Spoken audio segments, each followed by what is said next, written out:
halimbawa, Sir Jordan, no, sinabi ko, tinanong mo ako, well, explain to me the universe, the nature of the universe. Sinabi ko lang, well, ang universe kasi eternal and nature na yan ng universe na ganyan yung nakikita mo sa reality natin. Parang it is what it is. No, how do you know that it's eternal? Ganun ko siya itatanong. O, di ba? Parang like, I mean, if I flip the table, tapos tatanong ko din pabalik sa'yo, well, how do you know then na God is eternal? How do you know na ganito yung attributes ni God? And bakit Ni-reveal. ganito yung attributes ni God? Bakit ganito yung nature ni God? Oo, ni-reveal ng Diyos na siya ay eternal. Ang universe, hindi siya nagsiself-reveal na siya ay eternal. We just assume it. Hindi revelatory ang communication ng natural. Hindi siya revelatory in a sense na speaking. Ang Diyos na nag-create ng universe also reveals Himself sa nature at sa scripture. So hindi tayo iniwanan, hindi ako deist, na iniwanan na lang itong universe na ito and then bahala na tayo sa gusto nating tuklasin. God cares how we know things. And since God cares, hindi lang siya nagpadala ng revelation, salita, pinadala niya pa ang ating Panginoong Jesucristo para sa yung ginawa ni Adan na foolishness ay ni-reverse ni Christ. That's Parang ano po, Pero, no? sige lang, mind, sorry. Go ahead. Parang conscious versus unconscious. Tapos, personal versus hindi lang siya personal conscious, versus not personal. non-personal. Tapos, being versus non-being. Parang yung difference yung Yung naghati universe, dun sa dalawa. Okay. yung universe pwede naman siya considered na being, pero hindi lang siya personal. Yeah. May ontological nature naman, of course, yung universe. Mm. Pero hindi nga lang siya personal. He cannot reveal himself para ma-inform ka na, hoy, eternal ako. Diba? So, there is an impossibility of acquiring that knowledge kung eternal ba yan or not. We can only assume. At least, tawag dito sa pakikipag-argue ko sa mga naturalist. Kung i-contrast nila yun sa Diyos, the very God that created the universe has spoken. Pero hindi ba, Sir Jordan, since we're talking about revelation here and talking about scriptures, hindi ba may dalawa tayong pinipresuppose dito? Una, pinipresuppose natin na yung revelation na nakasulat doon nangyari talaga. Second, pinipresuppose natin yung reliability ng scriptures, which is highly debatable. You can say that, na highly debatable. Ano yung question mo? Sorry, ano yun? Ano yung question mo? Hindi, ang question ko is that, yung sinasabi mo kanina na, ay nawala ko, yun ang sinasabi mo kanina. Remind mo nga ako, Minds. Ang pagkakaalala ko sa question mo personal is, being. Okay. Sige. Yeah, you're talking about revelation. Revelation. Yeah, you're talking about revelation, 'di ba? Ganina. And sabi mo ni-reveal ni God yung sarili niya. Ang sabi ko naman, yung thought na ni-reveal ni God yung sarili niya na nag-reveal siya, it presupposes two things. Una, yung revelation na nakasulat sa scriptures ay nangyari talaga. Second, yung reliability ng mga scriptures. Yeah. So, which is, ang sabi ko, highly debatable and highly contestable. Pwede kong i-grant sa iyo yan. But again, in order for us to say na highly debatable and highly contestable, or to be frank, may contradiction. To be frank, may Yes, contradiction. may contradiction. Di mo alam kung inaccurate. Babalik pa rin tayo dun sa sinasabi ko kanina na anong standard ang ginagamit ng mga Christian scholars to study these things. We have, kung nasa evidentially side ka, nandun ka sa mga archaeological evidences, for example. Pagka nasa classical ka naman, or evidential pa din kasi halos sobrang dikit naman nila nandun ka sa proving the resurrection of Christ, iba pang mga aspect. That's the beauty about presuppositional apologetics, is ilalagay ka niya sa tamang perspective na, okay, how do you even make sense of those evidences? How do you even make sense of debates? How do you even make sense of what you call contradiction? If brute fact lang to sa'yo, and you cannot even justify its brute factuality, you just assume the very thing you're trying to prove. Yun yung issue nun. at mabigat yun para sa akin na kung honest tayo sa pagsisik ng truth, I must seek the truth about a brute factuality ng laws of logic. Hindi pwedeng, dahil convenient na sa akin yung laws of logic, nagagamit ko naman, then therefore, kahit anong argument nila, it is what it is. Wala nang rational argument doon. Basically, Sir Jordan, parang hinahanapan mo ng answer yung mga atheists about kung saan nila kinukuha yung laws of logic. Para bang ganun? Oo, justification, not just answer. Justification Justification ng about laws of necessary truths. In order for laws of logic to be the case, what must be the case? Yan ang transcendental argument. Yan talaga ang frame ng transcendental argument. If, what must be the case in order for something to be the case? So for example, laws of logic is the case. Now, ang transcendental argument, what must be the case in order for laws of logic to be the case? May sagot ba ang mga God isn't na worldview dyan?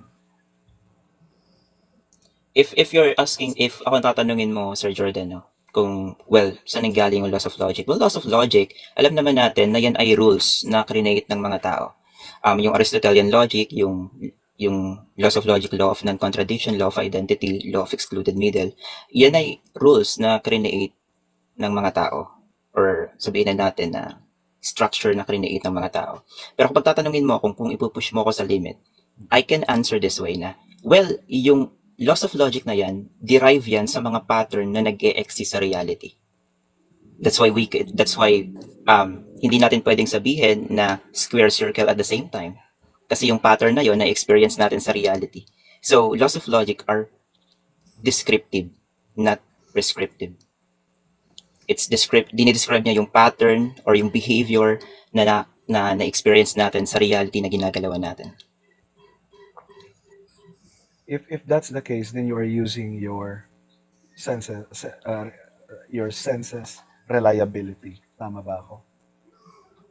Yes, definitely. Definitely. Kasi kung iaano na kasi natin yung reliability ng senses natin, though pwede nating enhance yung reliability ng senses natin through equipment or measuring devices.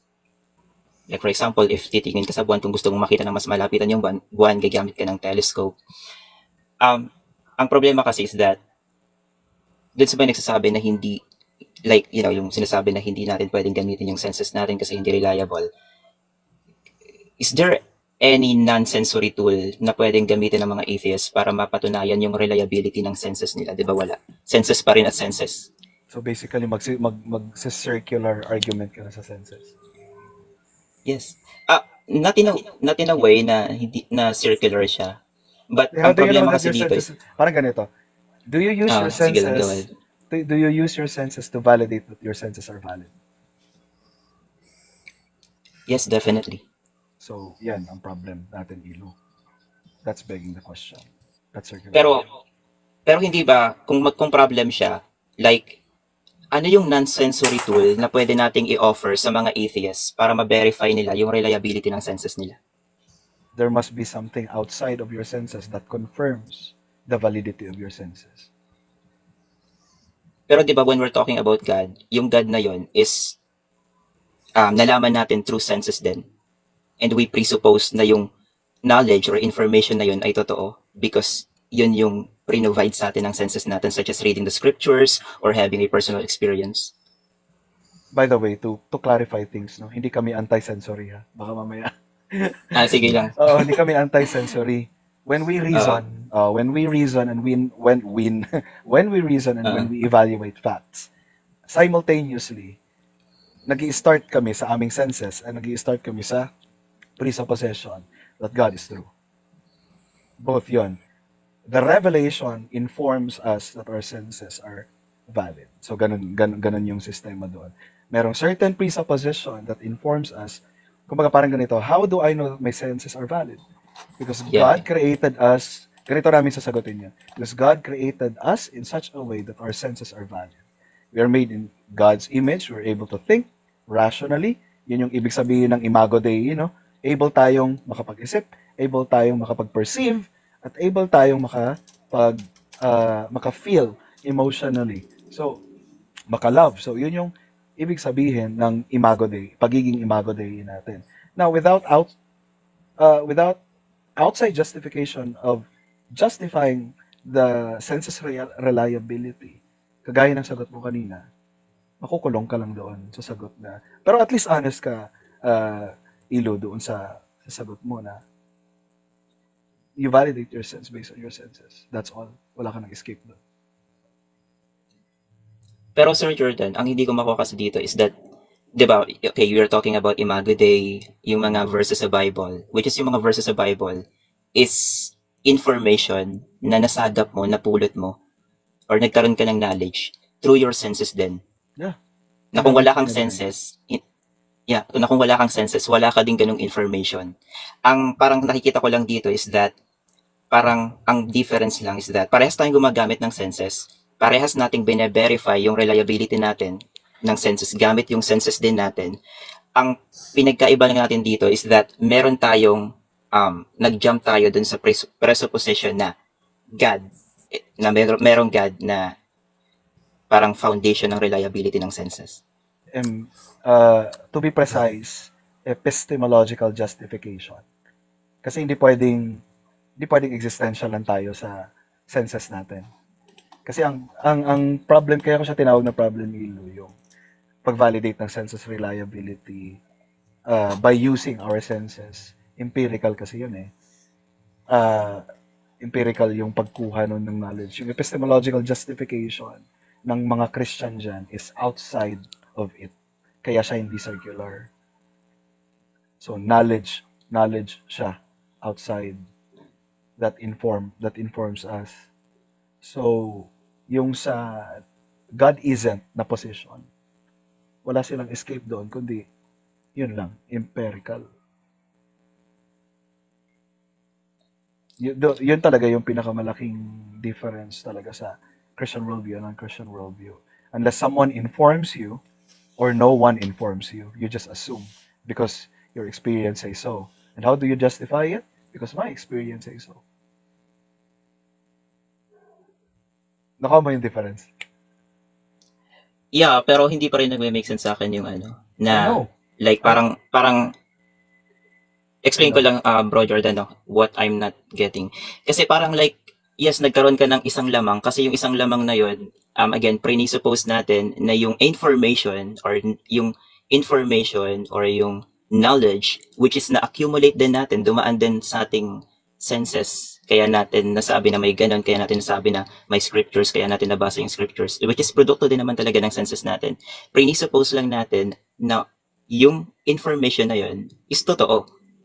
Right? Totoo, to justify yung claim na itong reality na to, or itong truth na to, ito yung foundation ng senses. Pero kung titingnan mo, fundamentally, parehas lang din naman na nagre-rely sa senses. Kumbaga, gumamit lang ng one stepscape, kumbaga, na okay, may God, and yung information na nakalap namin or knowledge na nakalap namin is totoo kasi nakasulat dito or revelation dito. Yeah, I would grant you that, I would grant you sa answer mo na yan. May nag-inform sa amin. We are talking, again, ang ina-argue ko kanina, Luis, yung knowledge. Saan nanggaling yung senses reliability mo. If it comes only from your senses observation, kaya ko siya nire-reject kasi fallacious siya. Yung Christian justification, hindi siya fallacious. So if papipiliin ako ng reasoning, of course, mas nakikita ko na stronger itong argument na ito versus sa argument na pinrovide mo sa akin. Assuming lang nung argument mo. Pero of course, hindi lang sa Christianity, hindi lang siya basta pinresuppose.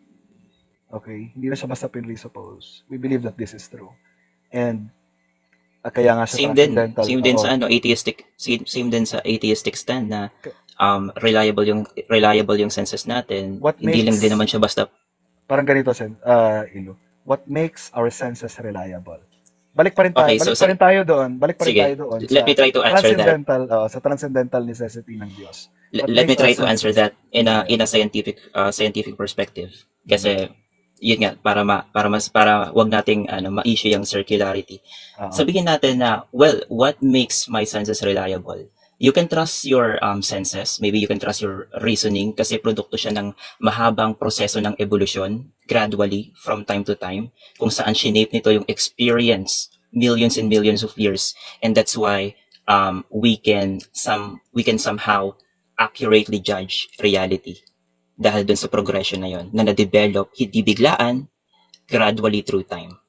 Can it be argued in that way? Do you use your senses to know that? Definitely.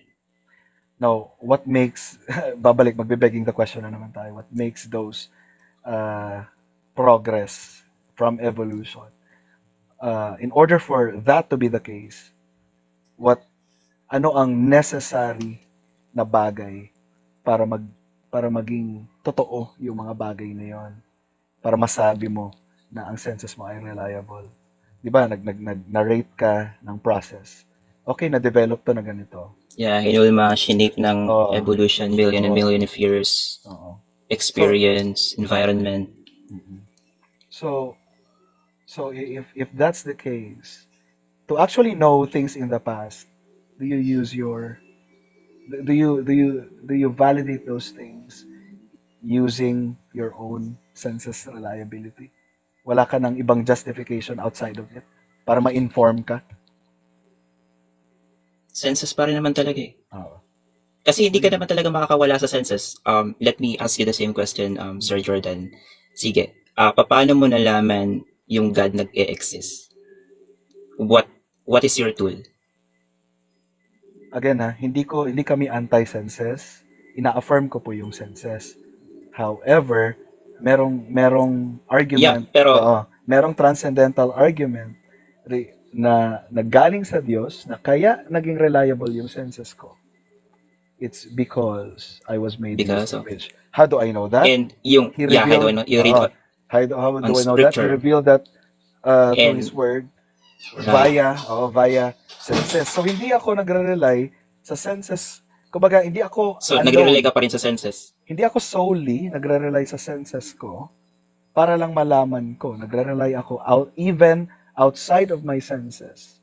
Kasi necessary ang Diyos para maging reliable yung senses ko. Without God, my senses would be unreliable. Or kung wala ang Diyos, wala ako. Pero dahil nga may itinakda na reliability, of course, naka-Wi-Fi by the way, ang reliability ng senses natin sa uniformity of nature. Since na may itinatag na uniformity ang Diyos sa nature, lahat ng senses ko, nakukonclude ko na valid. Pero sa akin, sa akin, nadja-justify ko siya. Yung knowledge ko about those things, that my senses are valid, nadja-justify ko siya by and through revelation from God. Yes, which is a product of your senses. You agree?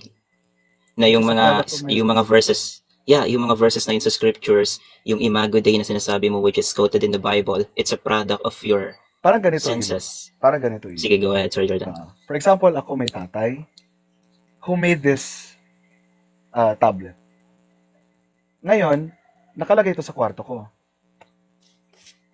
Wala akong idea kung kanino to. Tapos, nung pagpasok ng tatay ko sa kwarto ko, sinabi ng tatay ko, anak, sa akin yan. Kanino ko nalaman yung information na kanino yung tablet na to? Go ahead. Hindi, kanino ko nga siya nalaman? Sabi mo. Sa tatay ko. Na-inform ako na itong tablet na ito ay galing sa tatay ko. That's what I mean when I say my senses are reliable because someone informs us that our senses are reliable. Hindi lang siya nagre-rely solely sa experience. Kasi again, if that's the case, that's begging the question, that's fallacious. Pero wait lang, Sir Jordan, no? Sige, punta tayo din sa may nagsabi sa iyo na yung tablet na yon is galing sa tatay mo. Pero yung nagsabi sa iyo, yung knowledge na yon na may nagsabi sa iyo, yung experience na yon na may nagsabi sa iyo, lahat yan, it all Dumaan siya it sa all senses ko. you can say na lahat yan ay produkto ng senses mo. Hindi lang Kung- siya. Sige po. na kung wala kang senses, wala kang may experience na may nagsabi sa'yo, wala kang may experience na may information kang na-receive na may nagsabi na yung tablet ay galing sa tatay mo. So yun lang naman yung ina-argue ko na Oo. parehas lang Yes, naman yes, tayong nagre-rely sa senses. Parehas tayo nagre-rely sa senses, and I strongly argue, I am for senses. Christians value their senses because God has placed or established At saka parehas din tayo uniformity. nagiging circular. Would you agree na parehas tayo nagiging circular?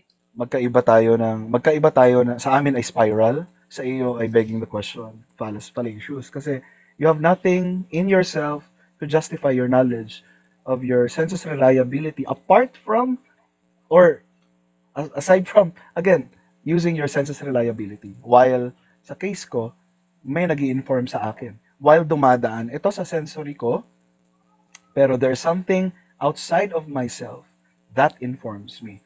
At gaya Pero ng kung wala kang analogy ko senses, kanina, walang mag-i-inform sa'yo. which is not a problem kasi both you and I, at sinabi ko ito kanina, we are not anti-senses. Someone has made our senses reliable. Yun lang naman yung ano doon, yung ang tawag dito, yung contention doon eh. Where did we get our knowledge na ang senses natin ay reliable? Do we have outside appeal or circular appeal to ourselves? If you have an outside appeal, your senses reliability is justified. If you only appeal to your sensory experience, again, that's fallacious. Pero again, hindi ko kasi makita talaga, Sir Jordan, That's fine.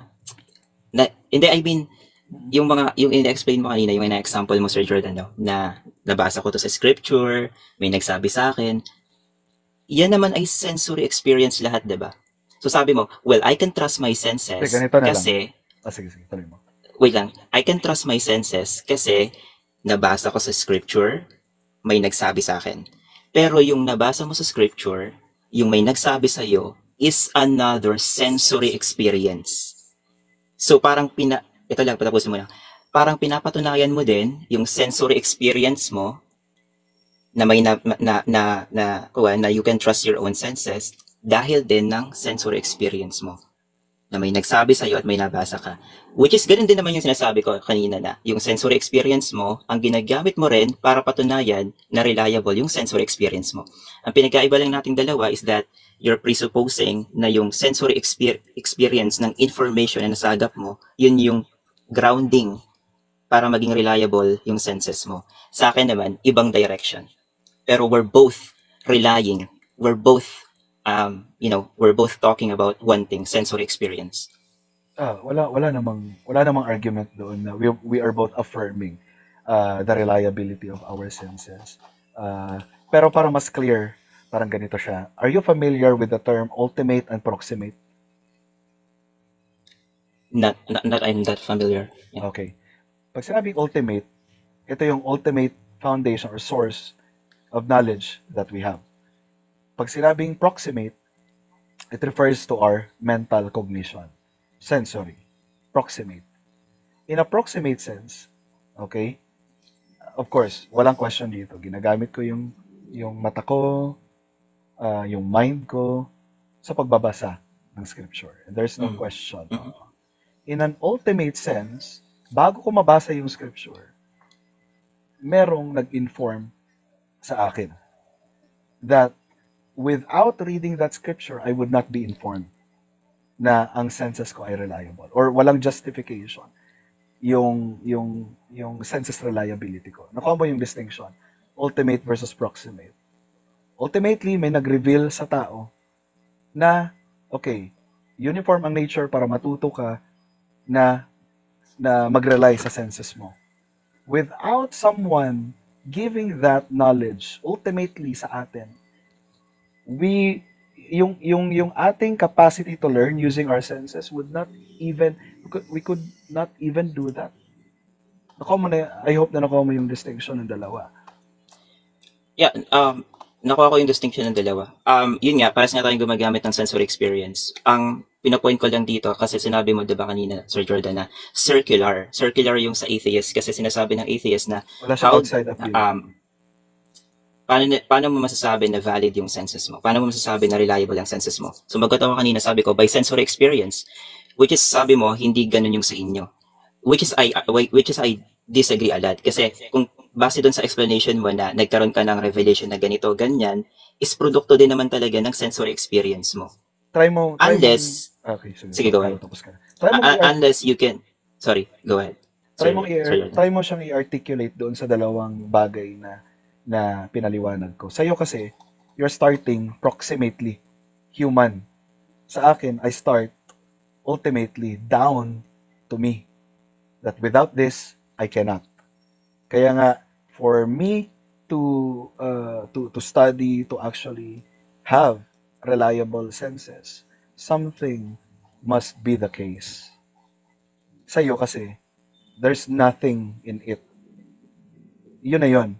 Pwede mo bang i-consider yung sagot ko kanina na through the lens of evolutionary process kung saan shinape nito yung organs natin, shinape nito yung sensory inputs na meron tayo, na nung mga unang panahon, yung kakayahan lang ng mga organism na yun ay ganito, hanggang sa na-develop yung mga senses, yung mga organ, at, naging develop to.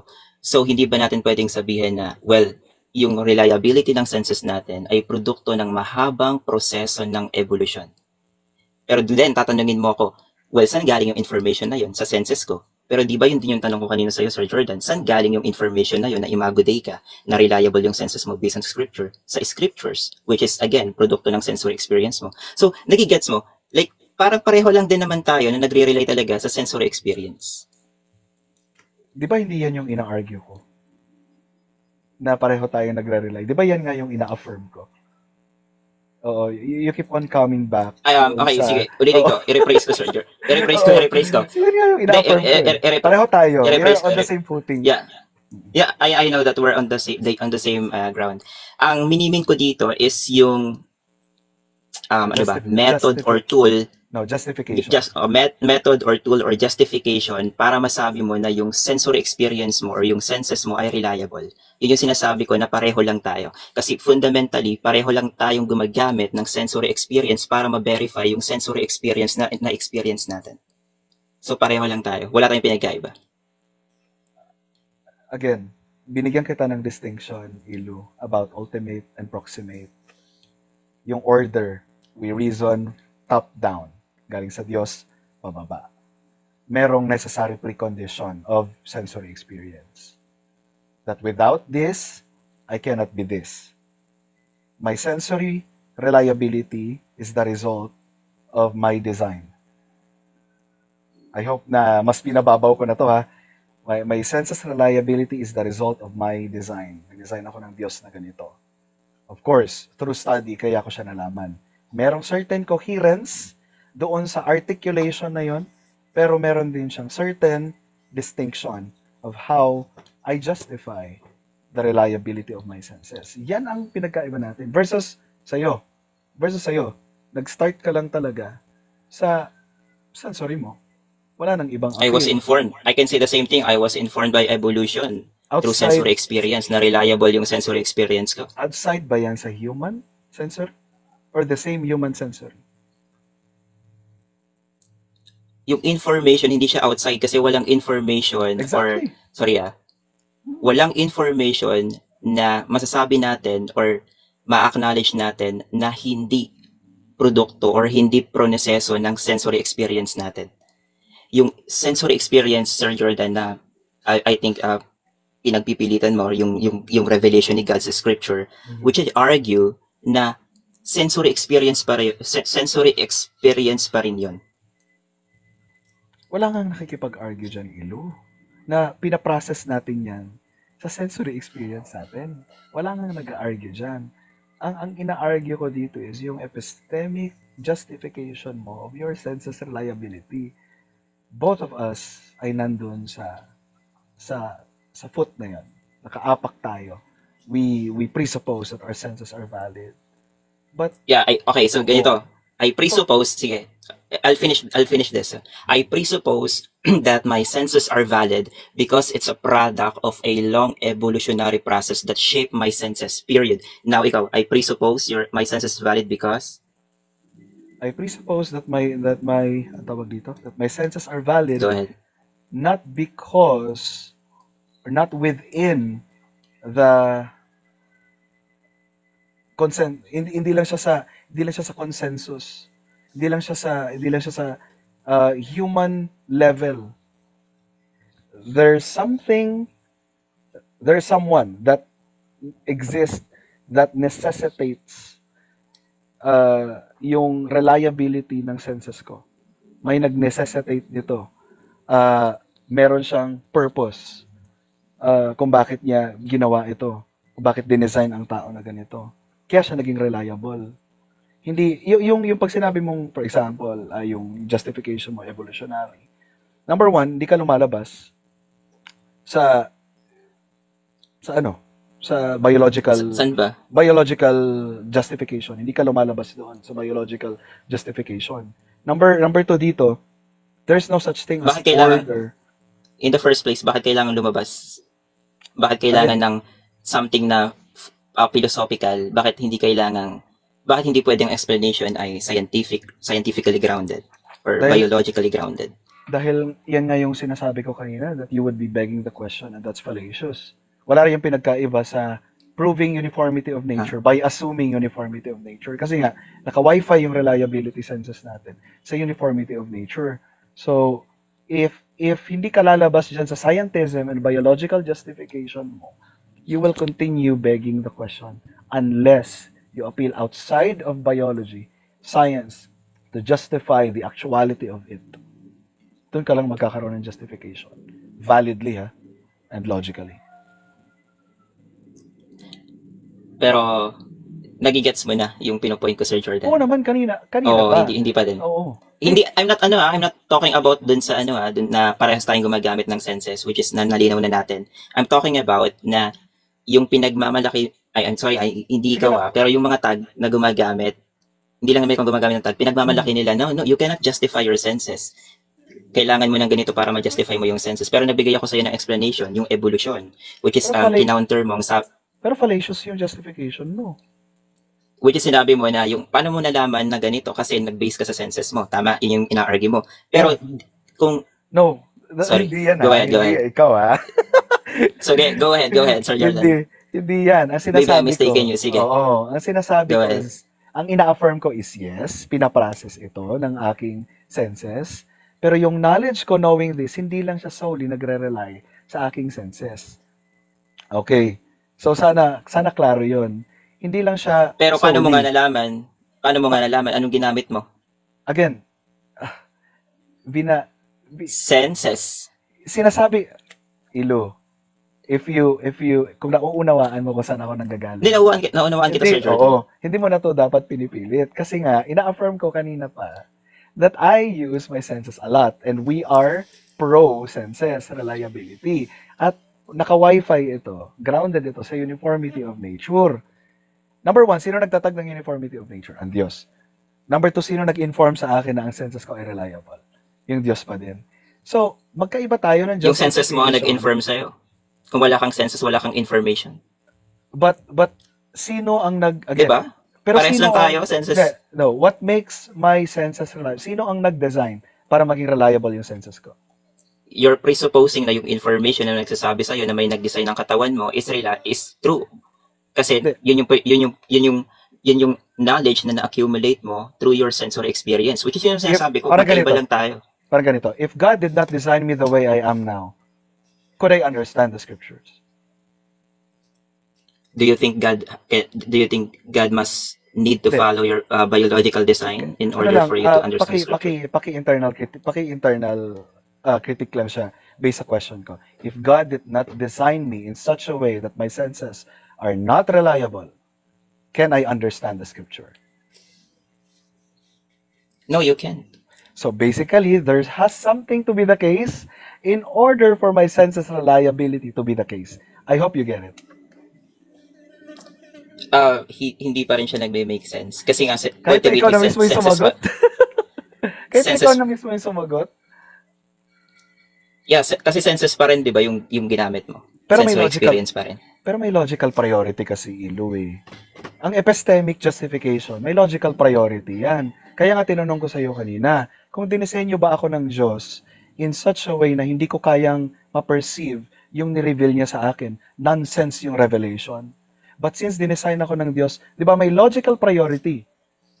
Pero Dinesign kung ako ng ganun nga, Diyos, na ganito. kung ganun nga Sir Jordan, wait Therefore, lang. Sige, yes. puntahan natin yan. You know na hindi lang ikaw yung Christian. You know na hindi lang ikaw yung tao. Right? Yep. Okay, sige, patapusin muna ako. Maganda to. So, you know na hindi lang ikaw yung Christian sa mundo. You know na hindi lang ikaw yung tao sa mundo. You know na merong 42,000 denominations ng Christianity na iba't iba yung interpretation. They are all claiming na yung interpretation nila yung tama.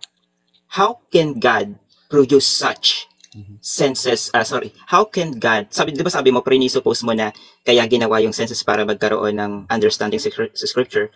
Kung ganun nga, bakit nagkaroon ng 42,000 denominations out of Christianity pa lang 42,000 denominations. Kung ang senses nga natin ay reliable, bakit kayo nagtatalo-talo? Go ahead. Tawag dyan is non sequitur. Hindi sa non sequitur, hindi porket merong differences of opinion, differences of reading and interpretation sa isang book, for example. Therefore, the book's point, kung ano yung minimean niya, ay hindi na totoo. I'm not talking about the book, I'm talking about the senses reliability. Kasi nga, sabi mo, dinesign ka ni God para maintindihan mo yung scripture. Well, pero hindi lang naman ikaw yung Christian, hindi lang naman ikaw yung nag-claim na Christian. Sa Christianity, meron tayong doctrine of the fall. Di ba? Meron tayong doctrine of the fall. Anong nag-fall si Adam, kasama sa nag-fall dito, lahat ng humanity. Kasama sa na-corrupt dito yung kanyang understanding. Sabi sa Romans 1. So, hindi na reliable ang senses kung na-corrupt. Reliable pa rin siya, but not in such a way na hindi niya isosuppress yung knowledge of truth. Reliable siya, pero ito ay limited in such a way na, sabi sa John 8:34, everyone who sins is enslaved of sin. Sabi sa Romans 1, we are, ang mga hindi pa mananampalataya ay truth suppressors. Okay? So, truth suppressors. So, basically, nagkakaroon talaga ng pagkakaiba. Hindi ko makita kung bakit siya defeater sa justification ng reliability of senses. In fact, it only affirms reliability of senses. The fact that they can reason their differences against us, then they are already presupposing that their senses are reliable, na kung saan ito ay dinisenyo ng Diyos sa kanila. But since they are fallen in their state, kaya nagkakaroon sila ng ibang interpretation. Just like you. Yeah, so, kaya ko naman na-brought up yun kasi sinabi mo nga, Sir Jordan, na sabi mo kanina, well, si God nga yung nag-design sa katawan mo, dinisign ka niya na reliable yung senses mo para maintindihan yung scripture, para maintindihan yung revelation. I'm just saying na hindi lang ikaw yung Christian. I'm just saying na hindi lang ikaw yung tao sa mundo. 42,000 denominations kayo, iba-iba yung understanding nyo, nagde-debate kayo between each other kung sino yung tamang understanding. Ang INC, for example, sinasabi din nila yan, ina-argue din nila yan na, well, ang dahilan kung bakit may iba't ibang relihiyon, kasi dahil nga ng fall ni Adam and Eve. Ganun din yung argument na sinasabi mo ngayon, sinasabi din nila yan. Pero sa kanila, sila yung tamang relihiyon, sila yung reliable to interpret the scripture. So, you get my point. So, kung dinisign kayo lahat ni God, kung dinisign tayo lahat ni God to understand the scripture, kung yun yung talaga yung pinaka-ultimate goal, why is it na iba-iba yung understanding natin ng scripture, ng revelation? Yun lang naman. Oh, wala namang problem dyan. Gaya ng sabi ko kanina, that's a product of the fall. Kaya nagkakaroon ng iba't ibang interpretation. Meron din kaming doctrine of the Holy Spirit na kung saan that while reading the scripture, the Holy Spirit illumines the believer to understand the scripture. Kaya may doctrine of regeneration. Dati kang truth suppressor, nung niregenerate ka ng Diyos, ikaw ay naka-understand ng scripture. Now, naunawaan mo ba ito lahat magically na wala ka ng question sa buhay? Hindi. Kasi progressive ang sanctification mo. As you read the scripture, as you study the scripture, your mind will become more and more and more like Christ. So, ganun siya gina-justify. I don't see any defeater doon sa ano na yun. Sa system namin. Well, that's your point. Okay. Well, I rest my case about that. Baka yung iba gustong magsalita. Si na minds kasi nakakilip sila.